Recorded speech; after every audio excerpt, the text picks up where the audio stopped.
जनप्रतिनिधिका सबको गोजीमा चुरुट राइटर नभेट्यो भने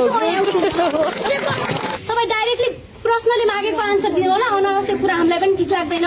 मैले गर्ने होइन भन्ने कुरा 9 चोटि दोहोरियो। मैले गन्तेको थिएँ है, म किनकि प्रुफ बाई बोल्ने मान्छे हो। म षोडशा देवी माध्यमिक विद्यालयमा कक्षा 10 मा अध्ययनरत छात्रा जेनिसाबाट। मैले यो सबले फेरि पनि भन्न चाहे एउटा विरोध गर्न खोजेको चाहिँ होइन है।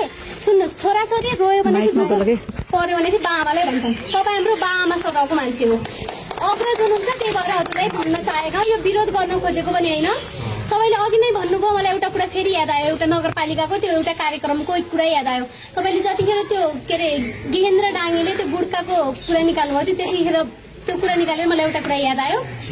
जुन पोहोर साल क्याम्पसमा भएको थियो एउटा कार्यक्रम, बाल विवाह न्यूनीकरण भन्ने, तपाईँ पनि हुनुहुन्थ्यो है, उहाँ पनि हुनुहुन्थ्यो त्यो कार्यक्रममा। अनि फेरि त्यो कार्यक्रम हाम्रो मात्र होइन, मेरो मात्र होइन कि त्यो, मलाई त्यो याद आएको है। उहाँले त्यो कुरा भन्दाखेरि म बिर्सिसकेको थिएँ।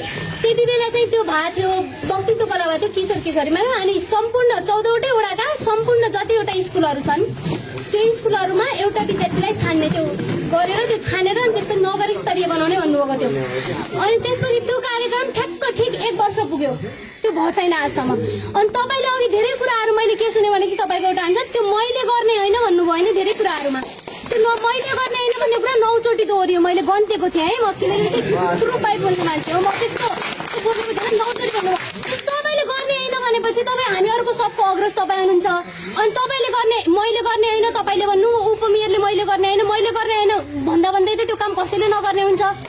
थोपा मिलेर सक्नुहुन्न। तपाईँलाई डाइरेक्टली भन्न खोजेको होइन कि पुरा कार्यपालिका त्यो जुन पालिकाको पुरै फ्यामिलीलाई नै भन्न खोजेको त्यो प्रश्न चाहिँ। अनि तपाईँले अर्को कुरा के भन्नुभयो, गुटकाको प्रश्न। अनि यो लागु औषधको विषयमा चाहिँ मैले एउटा धेरै कार्यक्रमहरूमा गएको छौँ, हामी किशोर किशोरलाई सहभागी गराउँछन्। सार्वजनिक स्थलहरूमा 100 मिटर टाढा लागु औषध राख्नुपर्छ भन्छन्। नगरपालिकाको ठिक माथिपट्टि अड्डा छ एउटा, जहाँ डेली खाने गर्छन्।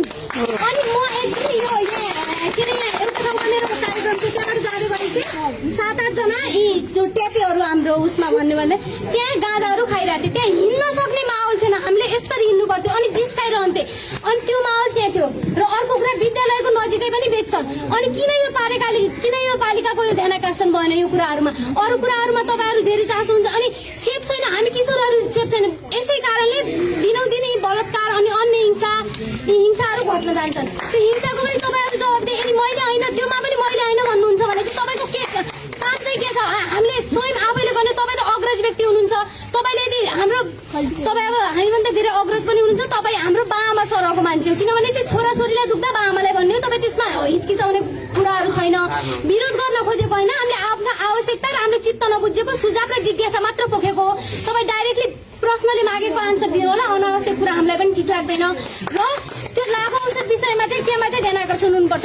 100 मिटर टाढा भने चाहिँ नगरपालिका माथि हुन्छ र विद्यालय नजिकै हुन्छ। यही पनि चेक गर्ने पर्छ भने चाहिँ जनप्रतिनिधिका सबको गोजीमा चुरुट राइटर नभेट्यो भने चाहिँ